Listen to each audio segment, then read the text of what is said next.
impressive.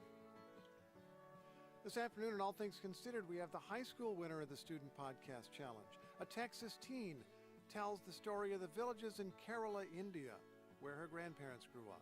Listen in the NPR app or on your smart speaker or on this local public radio station. This station, which brings you Morning Edition. Unlike some other media, it's a station in your community, run by people in your community, serving your community, supported by this community, reporting independently in your interest. It's Morning Edition from NPR News. I'm Steve Inskeep. And I'm Michelle Martin.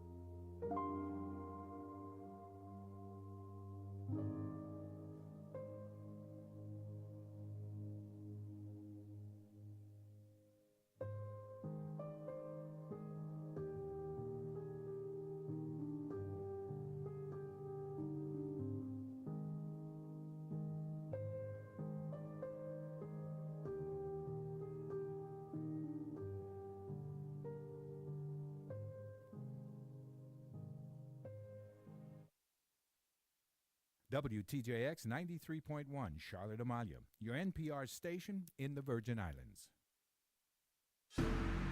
The views and opinions expressed on Analyze This are entirely those of the on-air participants and do not reflect those of the station's board, management, staff, or underwriters.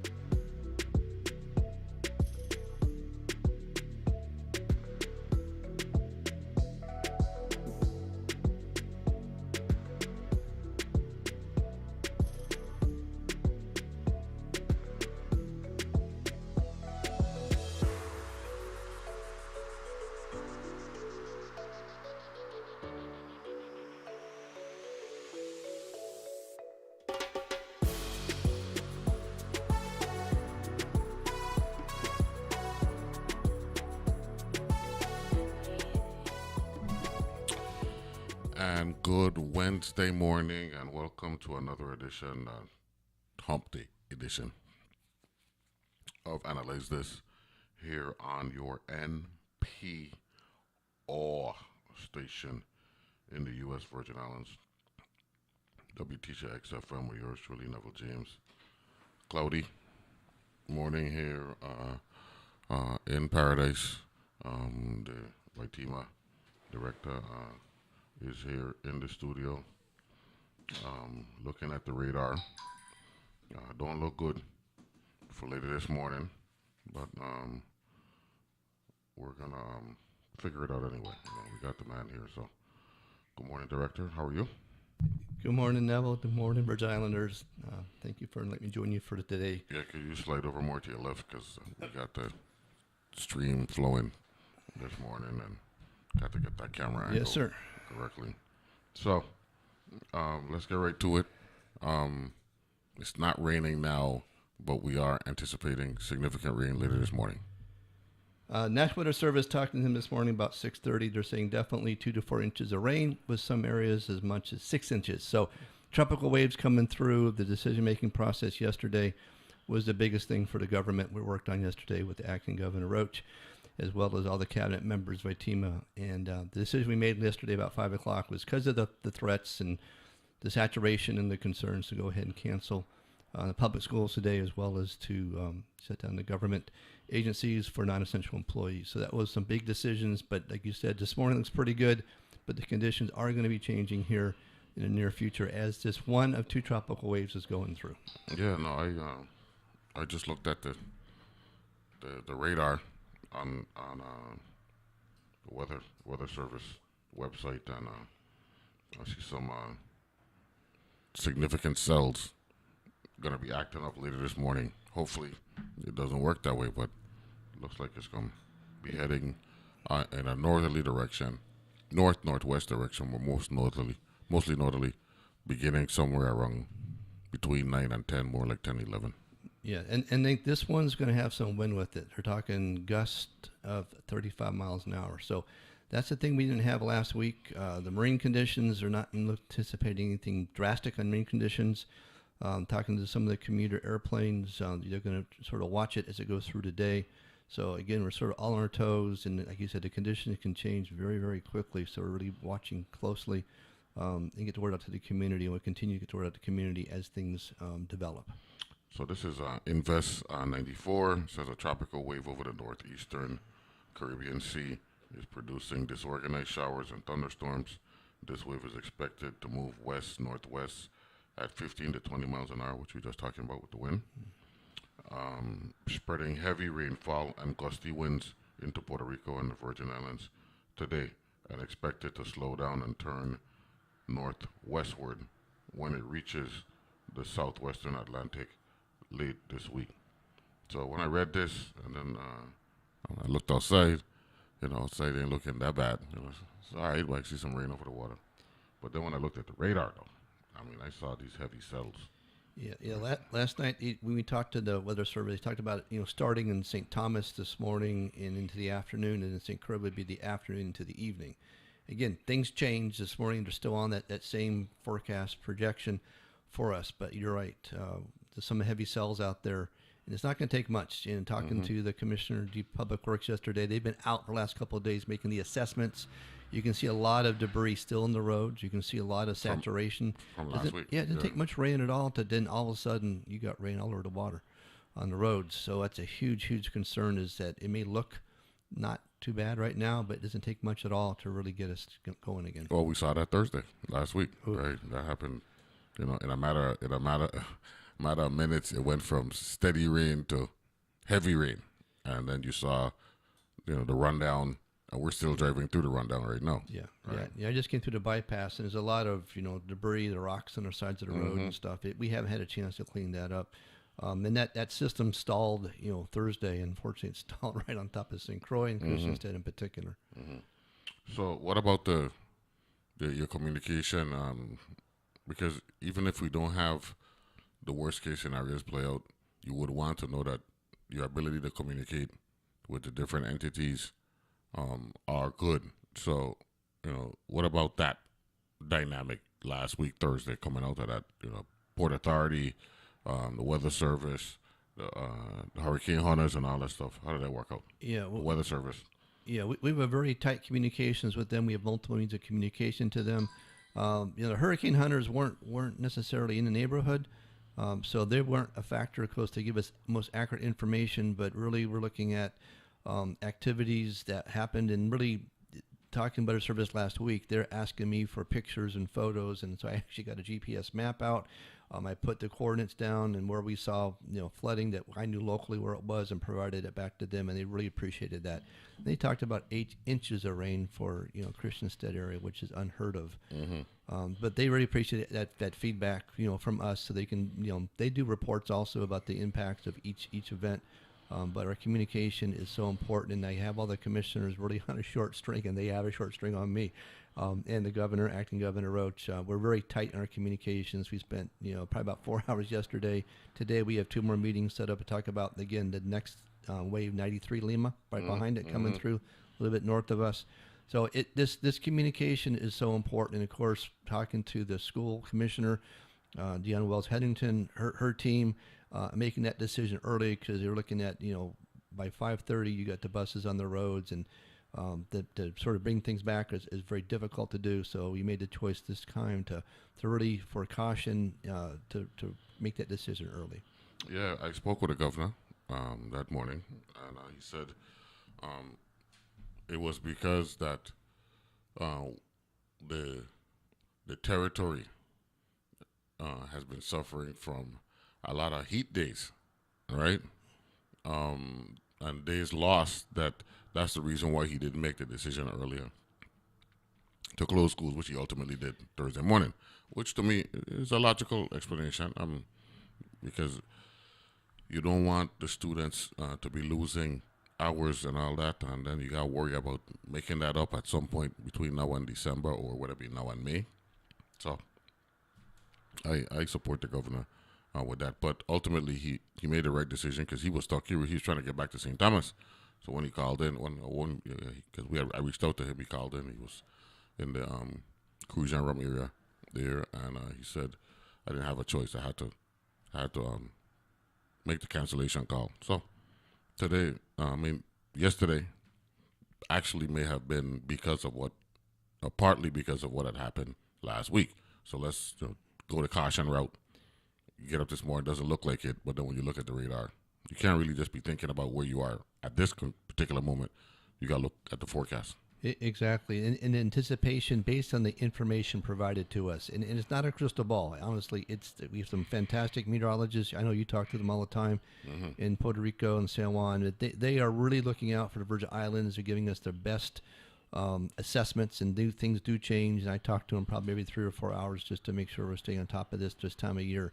But they're fantastic. And, of course, to take that information, process it, get it through the leadership for decision, get the decision making done, to get the public information message out and to communicate everybody. That's as a group that we're pretty tight with, and I appreciate everybody's support on that. And of course, opportunity to come in here this morning and talk about, where we are in the conditions for the season, as well as what's coming still in front of us. Okay, good.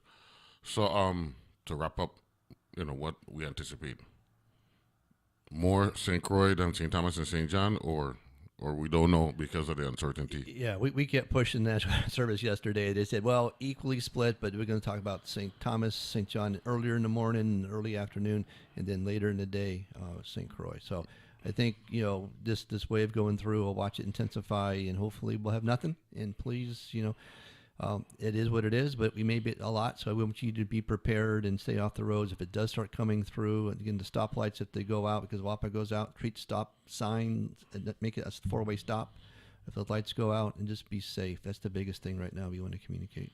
The one thing I do want to say, looking at the big picture, this could be a Dorian type thing where it intensifies here.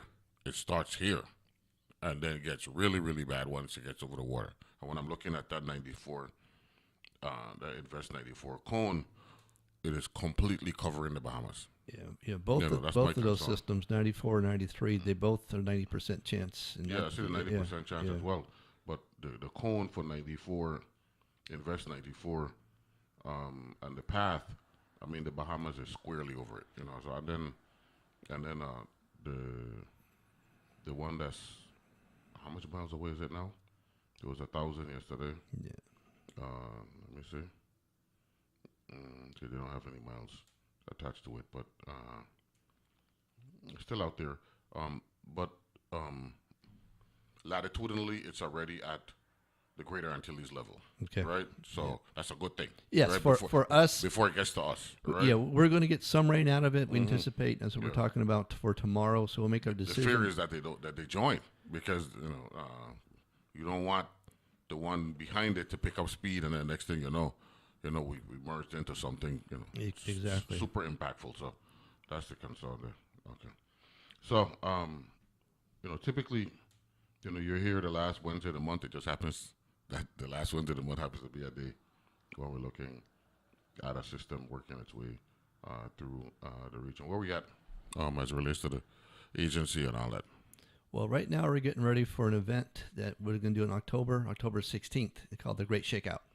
So that's a good opportunity to drop cover and hold on for a seismic event. Is besides just talking about hurricanes and heavy wind and rain conditions, we are in a seismic zone. So we're really encouraging individuals and communities and schools to sign up and participate in the Great Shakeout. You go shakeout.org or go to vitema.vi.gov, and you can see and participate and sign up, And we want you to send videos in on what you're doing for your community, your families, how you prepare. And again, we teach the drop, cover, and hold on while that earthquake event happens. And then basically for us and businesses and agencies, we get accountability. We talk about potential tremors that may happen, what actions you should take. And then I will be activating my EOCs, 3 EOCs, one in St. Croix, St. Thomas, St. John. We'll go through about a 2-hour exercise, ending with a mock press brief and press release. I want to look at that as if we're doing the first, communication to the public about what happened and what you should be doing in supporting, this disaster that just happened. So it's all a mock scenario.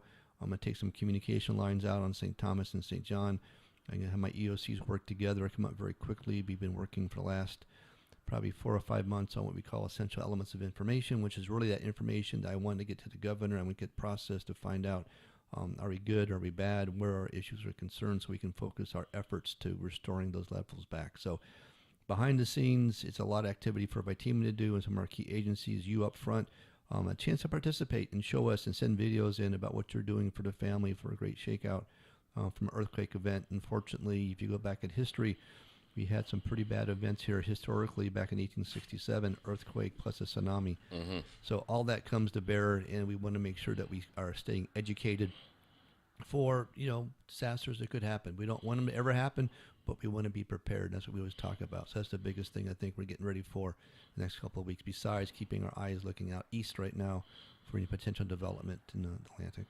The WAPA issue can't be ignored, Mr. Director. And I know that you're at VITEMA, but part of that is WAPA is there's a relationship there.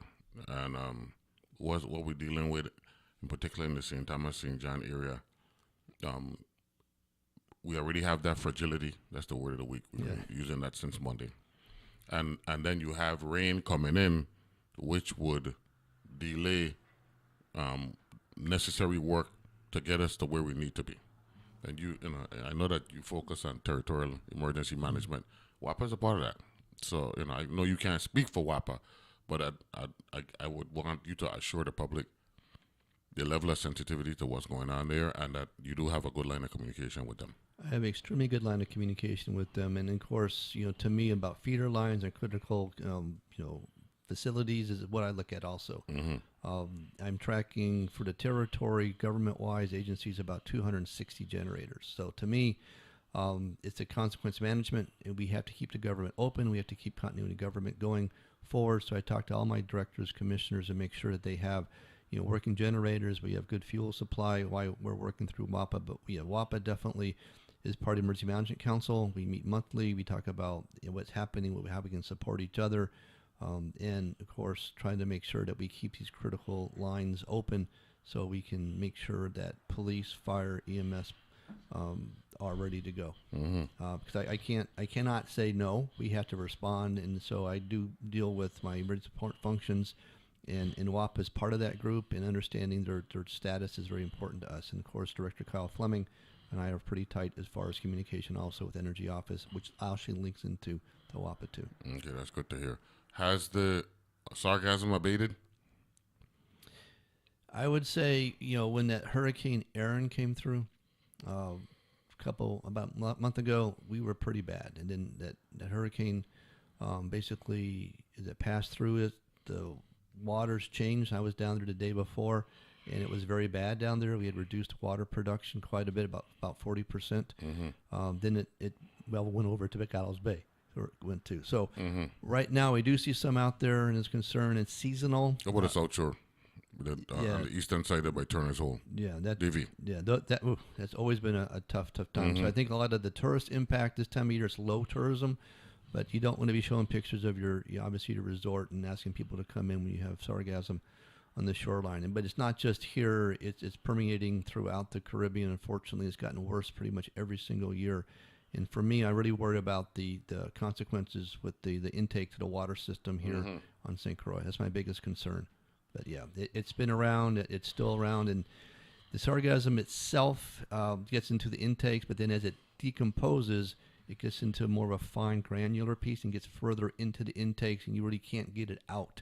And so it really starts impacting the reverse osmosis elements and the cost to replace those, and just the quality they have to add when it comes into WAPA. They have to add more chlorine to it to basically keep it into the right safety standards before it's released to the public. So it's a huge challenge for us. But yeah, it's been around for a while. This season, going back and forth, between seaplanes and between islands, it's not as bad as it was earlier. I look every time I'm in the air, I'm looking mm-hmm. down.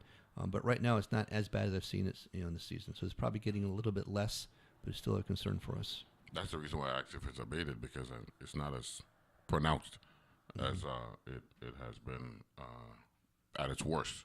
And that's a good thing, but we would prefer that it not be here at all. Talking with Daryl Jaschen, Director of the Virgin Islands Territorial Emergency Management Agency, VITEMA. We'll take a break and be back right after this. I think we're going to call San Juan. Maybe you could be a part of that conversation with me. I'd San love Juan. to, yes. Okay? Take a break. Be back right after this.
And we're back here on Analyze This. I just sent out a text message to Chanel Peterson to call in from WAPA so she could let us know what's going on, because there is some interruption currently in the St. Thomas area. WAPA sent out a press release about Puerto Rico, about clearing some power lines from trees and all that stuff. So Terry T sent me that feeder 7A has been out since last night, and what they're doing affects that feeder along with feeder 8B. WAPA personnel have identified the need to clear trees from power lines in the affected area and are actively working to restore service as quickly and safely as possible. Sincerely apologize for the inconvenience. We've got the weather folk from San Juan joining us this morning. Good morning. Who am I speaking with? Hi, good morning. This is Maria. Maria, how are you? Very well. How are you back there? Well, that's what we called you. I got the VITEMA director here with me. Good morning, Maria. Good morning. Good morning. Yeah. So we're trying to figure out some timeline here. Looking at the radar, it looks like later this morning, we could be seeing some heavy rain. That's right. Yeah, we are looking right now at the radar and also the satellite images, and we are looking that the tropical wave is already here in our area. although some showers are concentrating more in the Caribbean waters. But right now, looking at the radar, there are some showers that could be coming in right now at St. Croix, or at least later in the next 10, 20 minutes. So far so good. We are monitoring the conditions. We are looking at the structure of the tropical wave, and just doing some analysis just to make sure that we are going in the right way, or if we have to make some adjustments. But at the moment, as we spoke this morning and yesterday, we are continue monitoring this tropical wave that it's passing right now and should leave pretty much amount of precipitation across the islands. What's the speed of the system? Yeah, so at the moment, according to the Hurricane Center in the latest tropical weather outlook, it should be moving around 15 to 20 miles per hour. And according to the discussion, they're expecting this heavy rainfall and gusty winds as well in Puerto Rico and the U.S. Virgin Islands today, as we have been telling everyone through social media and our briefings. Director? Hey, Maria, Director Jaschen. So the winds that are coming with that, because we're concerned about some of the trees impacting our power lines. We talked yesterday about winds being up to 35-mile-an-hour gusts. Is that still in the projection? At the moment, yeah, it's still in the projection. We are continuing monitoring the different observations from different stations that are currently in other islands, so we can see how much it's, the wind gusts and the max. We are also expecting the Hurricane Center is sending some hurricane hunters to the system today. So we're expecting them and to see their observations and what they are looking at the system. But at the moment, we're expecting between 35 miles per hour. And as you said, we can have fallen trees, the power lines. We should be aware of that as well. All right. And I just saw you put a small craft advisory out, mostly for St. Thomas, St. John. Is that correct? Yes, we are looking here that we're expecting some choppy seas across the area. So right now we have small craft advisories for the offshore waters of the Atlantic, also the coastal waters of St. Thomas, St. John, and the Anegada Passage. These tax-free zones will be until 6 p.m. today, while the offshore waters, the small craft, will be until 6 a.m. tomorrow. All right. I know we are going to have some more conversations with you and our acting Governor Roach in the cabinet here today, because we're not looking at just about today. We're talking about tomorrow too. So we need other investors coming through. So any thoughts about what's coming for tomorrow? Yeah, no. For the moment, we're expecting the tropical waves to cross the area today. But again, as we see, typical from the tropical waves, that moisture field that will continue to bring some shower and thunderstorm activity is expected to continue tomorrow. So at the moment, as I said before, we are discussing the latest model guidances, what are the observations right now, so we can see, hey, so we may have soft spread tomorrow as well, or it will prolong, maybe it will be earlier. We are still analyzing that, and we will be communicating this information with you guys as well. All right, so 2 to 4 inches of rain, in some places probably up to 6 inches still. That's what's the concern? That's correct, right, sir. Yes. Well, thank you for your information, everybody who's working there on the desk today. Thank all of you. And if you have any reports, and I'm talking not just you, also the citizens in the U.S. Virgin Islands, if you have any reports, please share them with us. It can be through social media. If you want to give us a call, we are here for you all. So please feel free to send us a message or give us a call back at the office. Now, one final question. Because of the disorganized nature of the system, there is no center of circulation per se, right? Yeah, at the moment, looking here at the discussion, it's looking at producing disorganized showers and thunderstorms. They expect that the system should slow down a little bit, turn to the northwestward, and then they can find some more conducive conditions for development. But at the moment, right now, there's not a circulation per se. They are just looking at this organization of showers and thunderstorms associated to this tropical wave. Okay, and directionally, which direction are we expecting the rain to be coming from? From our southeast or from our east? Yeah, in that case, it should be from your southeast. It will be. Right now, looking at the radar, and there's some showers eastern of St. Croix, for example.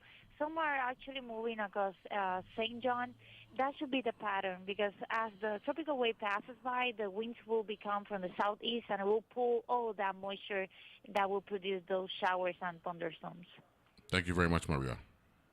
And that's our job. So we are here to help. So any questions, please feel free to call us. And we're appreciative of you being available for us. We appreciate that. Thank you very much.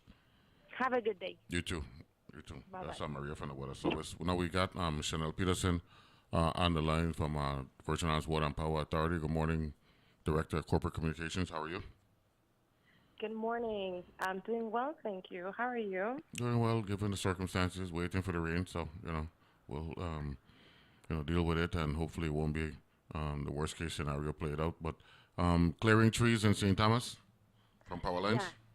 Yes, we are clearing trees along the power lines. We're also hoping for, as you mentioned, light rain, light wind. Last night we had a couple feeders impacted. The crews were able to close those feeders and restore about 1,600 customers about 2 a.m. this morning. Unfortunately, about 600 customers on a portion of 7A and a portion of 8B were still without power. So we did have some delays in restoration due to some equipment failure in the field. The line crews have been able to identify those failures.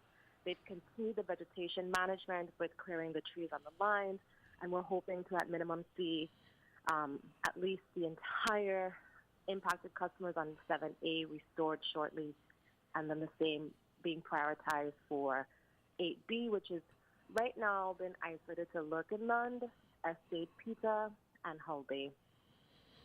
That's an outside. Yes. Okay. What about St. John? St. John, we do have a couple isolated outages, but no feeders that are out right now. Similarly, I think we mentioned this a few days ago, we're encouraging customers when they're reaching out, reporting an outage, to please provide their addresses because we don't have any feeders that are being impacted. And when we see these weather conditions or systems come through, it's more going to be isolated outages than entire feeders. So that's why sharing the account number or sharing an address is going to be the quickest way we can respond to outages. All of St. John there, one feeder? No, St. John is broken into 2 feeders. What's the 2 feeders for St. John? So I could commit to that. Commit that to memory now. 9E and 7C. 9E and 7C. Okay, good. How about Water Island? I don't remember the exact feeder for Water Island. What about the status? Water Island is with full restoration. Okay, so they're good to go. Okay. No impacted customers there. What about the western side of the island? The western side of the island is also no impacts right now to the western side. It really is primarily isolated to north side to about those 600 customers. We do have about 4 customers out in the deep east end that is also experiencing an isolated outage, but that is yet to be verified. We did receive a couple reports. St. Croix is good? St. Croix is also doing well. Currently, no impacted customers. Okay, well, you got a number to call. Just let me know. Or text me, and I could free up a line, and so you could update us as to what's going on. But we do anticipate some late morning rain, and it could actually impact us before the end of the show at 10 o'clock. So just text me and let me know. Okay? Will do. Thank you. Good. Thank you very much. That's Chanel Peterson from the Virgin Islands Water and Power Authority. I want to thank both of you, Director Jaschen and Chanel Peterson, for making yourself available, because it's about keeping the public informed. And, power. One of the things about rain, and we talk about how fragile the system is. Erin didn't hit us. It was like a brush. We got some heavy rain on Saturday night, if I can remember that how that whole thing went down. Power outages, which is expected when we have a system. But what I didn't know until Monday when I came in was that we had customers who were out for upwards of 27 hours. You know what I'm saying? So I know it's easy to finger point against the authority and all that stuff, but it really speaks to how fragile the system is at this particular point. We're very fragile, yes. You know, so hopefully, and one of the things, the word that we used coming out of Irma and Maria was rebuilding stronger resilience, right?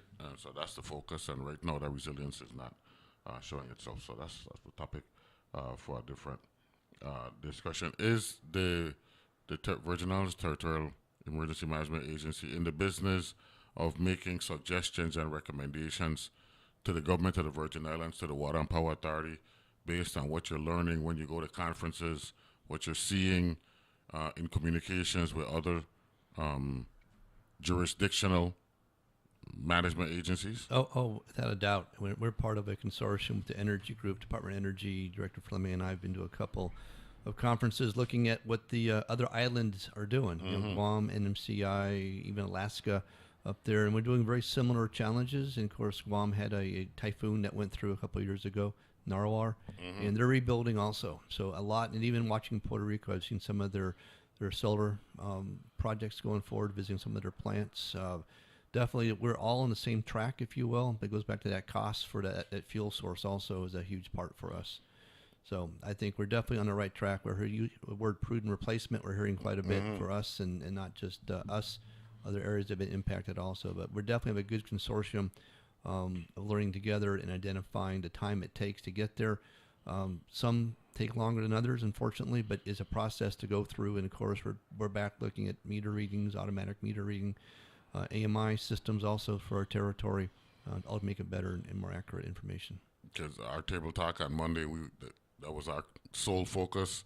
We actually even looked at, there's a big conference coming up in January in Puerto Rico, the Energy Conference. And we were also talking about how Barbados has been bragging about how their long-term commitment to solar has not only, fortified their situation, but saved them money to the point where it's actually a revenue generator for them right now. So we're looking at, one of the things that, and I'm glad you mentioned it, right? One of the things that we want is for, the technocrats to come in from the mainland and they know everything and all that stuff. However, we would want more reliance, more communication with folks who actually live in the region and are doing well. They are the ones, and you mentioned Guam and all that stuff, right? They're a similar situation. Of course, they're in the East Indies on the other side of the date line. But they would have a better feel for what we're dealing with here than someone who is in Finland, where Wärtsilä is, and Scotland and all that stuff. You check what I'm saying? So that was just something we arrived at via conversation. Doesn't mean that we're right, but that's what we're thinking. Yeah, we're sharing similar challenges, time and distance. Again, back in the States, we talk about APPA lighting up all the support crews outside of Florida getting ready to come in. We don't have that here. I talked to WAPA. They got like 6 trucks, and that's what it is, and it's going to take time after a storm, big storm, to get support in here, but it's in the queue, but it's going to take a month to get them down here. Yeah, man. Yeah, it's a huge challenge. One of the things we learned, we hadn't experienced it with the previous storms, but we learned it with Irma and Maria was because Harvey had hit Texas.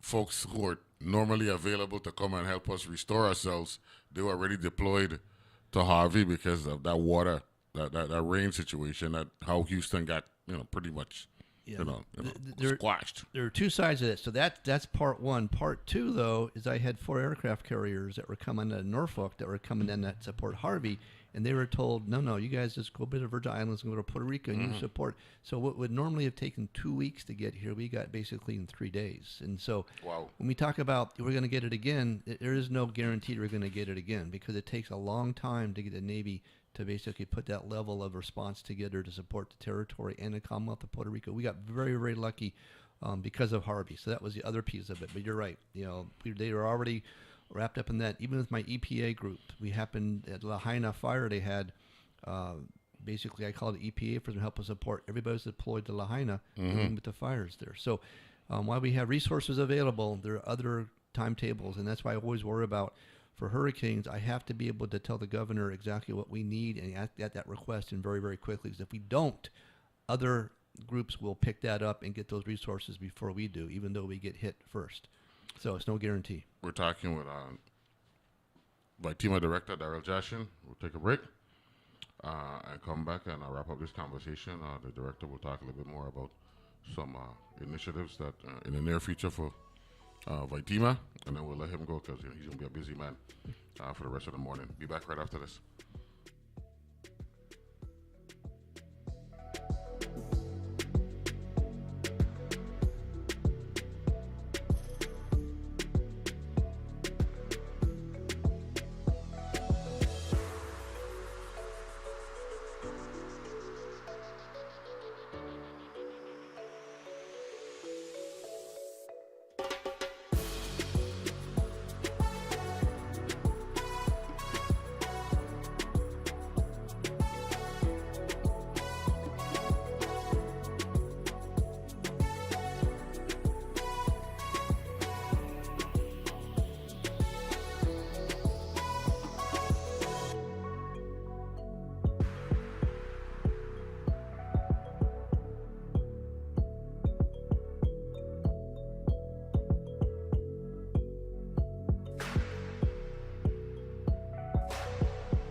And we're back here. Analyze this. We've got Daryl Jaschen, VITEMA Director, joining us here in the studio. Good morning once again, Director. Good morning, Neville. And thanks for joining me on the conversation there with Maria and Chanel. Maria from the Weather Service, Chanel Peterson from WAPA. Got some tsunami activity. Yes. Or information that you want to make available for the public. What we started to do, and I thank my Plan Preparedness, Regina Brown, and her team for doing this, was we've started some tsunami walks, and we successfully did one in St. Thomas, the one in St. John. Last weekend we have one coming up here in St. Croix, coming up on the October 4th at 8 a.m. So this is going to be down in Frederickstead. So we want to meet at 8 o'clock in the morning in Frederickstead, and this is really to get awareness for a tsunami and what you have to do to evacuate to higher levels. But this will be on the Saturday, the 4th of October at 8 a.m. down at the Frederickstead Fish Market downtown there. So come out there, bring your walking shoes, please. We've had moms with pushing baby carriages and stuff. It was great. But get a chance to really understand the threat in the area where you have to get in about 10 minutes. And usually, we'll walk up towards Mars Hill or walk up, to get up to a safe elevation. So it's a fun event to get out and exercise. I don't want to do it too late in the morning because it's going to still be hot because we have heat conditions. But we're very successful on St. Thomas and St. John. So St. Croix is coming up next on the 4th of October. So if you need information, please call VITEMA The number on St. Croix to call is 340-773-2244, and we'll get some information to you, as well as visit the website at vitema.vi.gov. We're also going to plan one for Water Island, so I was out there talking to some folks there. So Water Island is just as much of a threat as anywhere else, and so it's important that anybody who lives on Water Island understand where do you have to go to get up higher. So that's tsunami awareness, tsunami outreach, and I talked about earthquakes already a little bit for an exercise coming up October 16th at 10:16 in the morning. Drop cover and hold on, what we'll be doing. And then there's something I'm very proud of to talk about is CERT, is our Community Emergency Response Teams, and these are volunteers. And we've done 2 classes on St. Thomas. Our second class we're going to do it here on St. Croix end of September, and then we're going to do some on St. John coming up in early October. This is really a Friday night, all day Saturday, and new exercise on Sunday to come out as a volunteer. It's going to be at VITEMA the 26th, 27th, and 26th, 7th, and 8th of September at our EOC. We're going to put about 30 people in there. If you're interested, also please call VITEMA at 340-773-2244 on St. Croix, so we can get you signed up. And it's great to understand how to use a fire extinguisher. We're realizing, adults get told what to do with a fire extinguisher, how to use it, but no one's actually ever used a fire extinguisher to put out a fire. So we do actually an exercise where you get a chance to have a fire extinguisher and a person supporting you to put out a fire, controlled fire under circumstances. But we have great local trainers from fire, EMS, rescue come through and provide training to us locally. Get a chance to get used to working together and also becoming an ambassador for your community with partnership with VITEMA. It's a great approach. I'm really pushing this hard. Talk to Governor Bryan about this for the future for the territory. We want to build that foundation, that group of citizens that want to help. And it's a great way to do that, to help VITEMA. So Regina Brown, her team, I really appreciate my public information officer getting word out also to the community. So those are 2 key things we'll be doing. We're doing more CERT training over on St. Thomas and St. John in October, November. So look up for flyers for that.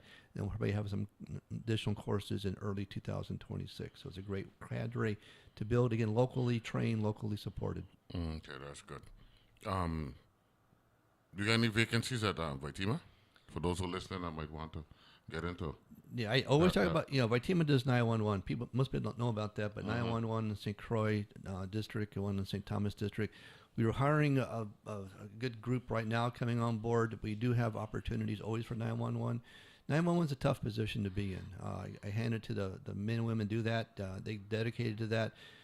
We have 3 shifts basically rotate through, but VITEMA always looking for individuals who are looking at 911. We finished our contract this year with collective bargaining, so I'm very proud that we're looking at being provide raises as time goes through for that, and it's important to do that. So that's one area. The other area I'm looking at is filling some of my key federal positions. I got federal funding to fill those positions.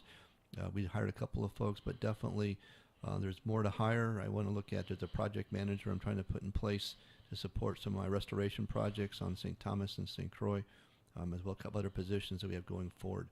So it's important that, reach out to VITEMA. I'll give you the numbers again if you want to find some information. Talk to my Human Resources Department, Ms. Nadia Farron. She'll provide you some guidance to that. So St. Croix, again, 340-773-2244. And on St. Thomas, 340-774-2244. And on St. John, if you want to talk to Linda Williams, she's my EOC supervisor on St. John, 340-776-2244. It's a great group on St. John. But we're always looking to have good folks to come in and support. Well, governor's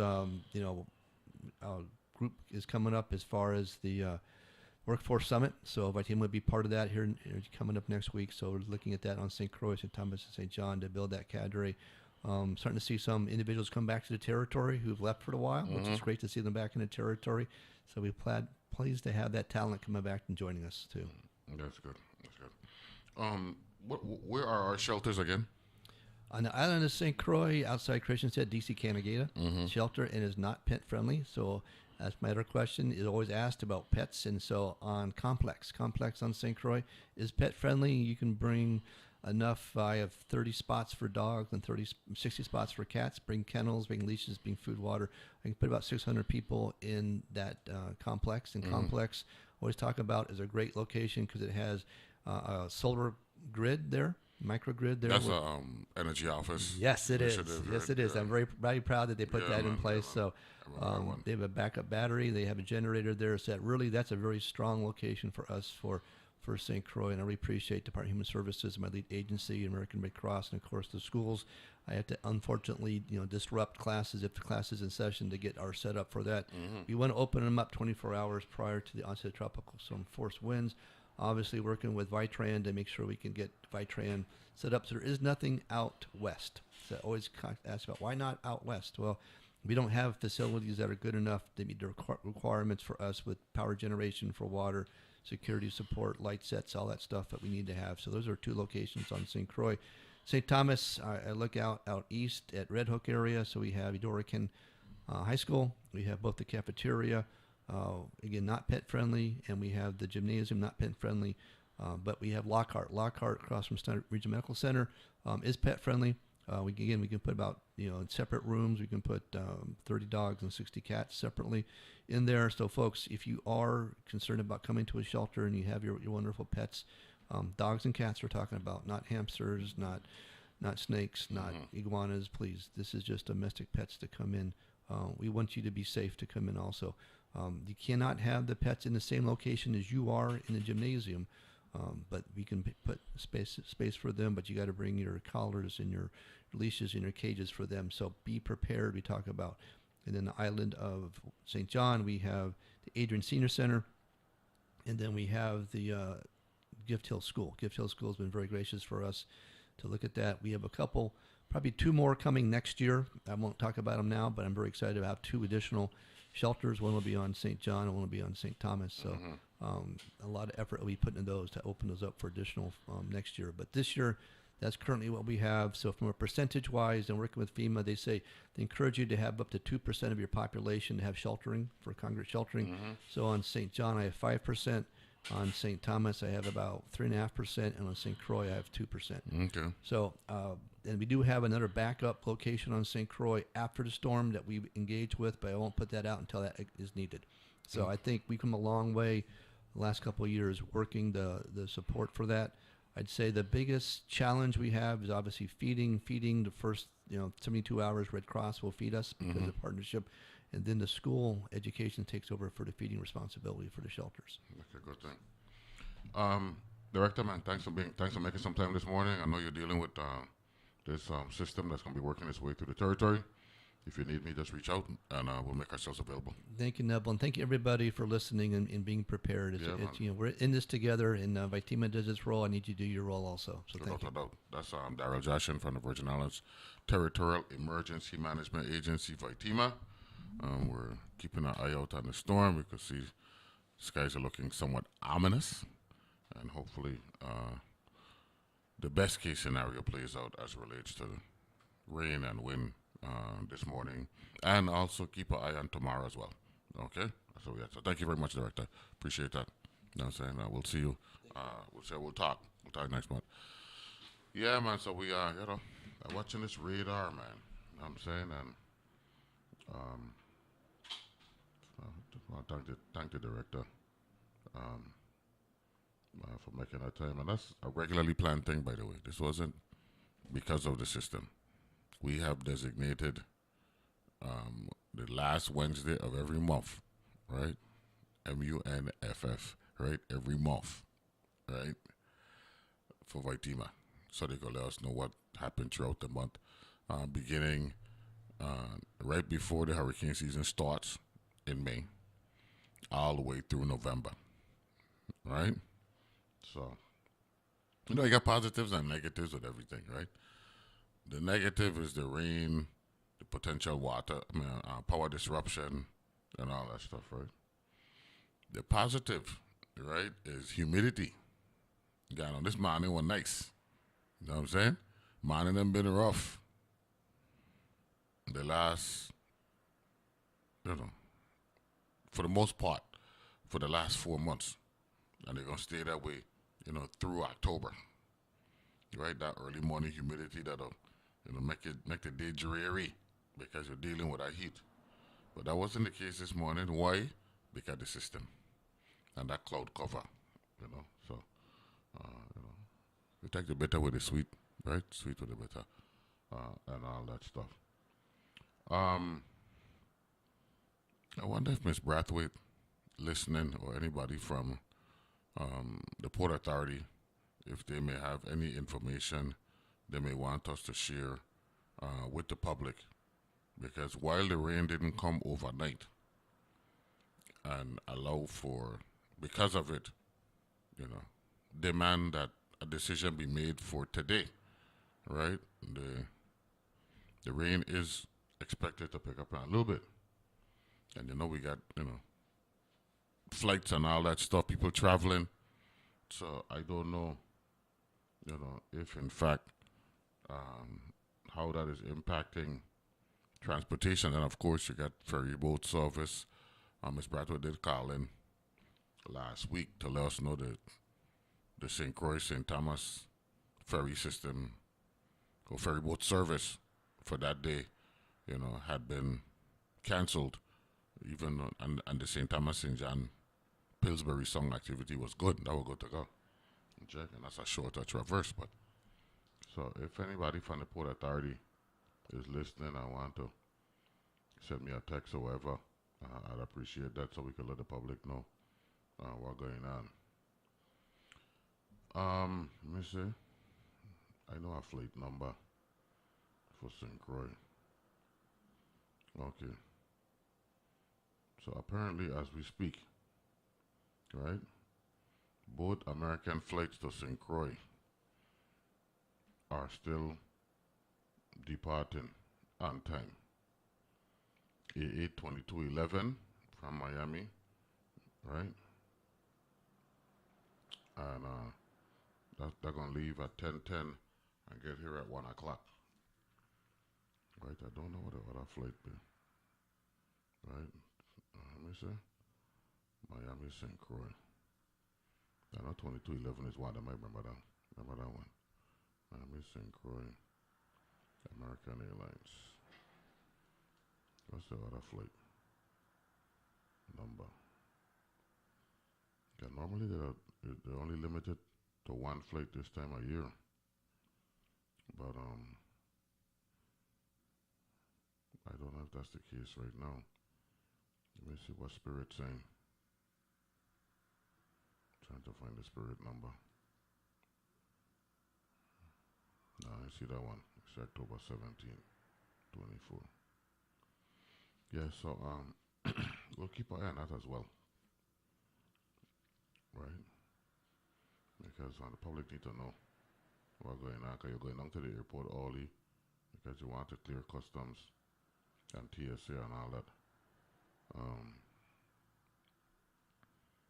So if we could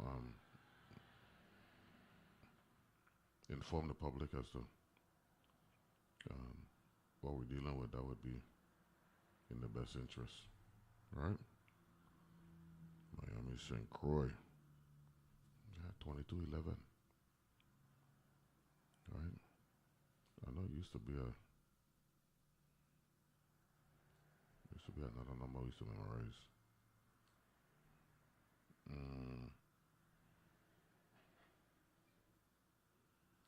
But I see that one there. Okay. So that's what we got. So as far as we know, flight leaving at 10 o'clock in Miami. Maybe the system could be, the worst part of the system could be out of here by the time the plane land at 1 o'clock. So that's a good sign. But looking at this radar, it's one rough, my boy. So right now we got a lot of heavy rain. Is it? To the south of us. 9 o'clock. Let's see, at 10 o'clock what we gonna be? Okay, look like a 11 o'clock, 12 o'clock thing. Where we gonna see that rain? Deep convections, early afternoon, 12, 1 o'clock. Wrong then. Okay. So we'll take a break, come back. Accelerator program for the RT Park service can be joining us in hour number 2. We'll be back right after this.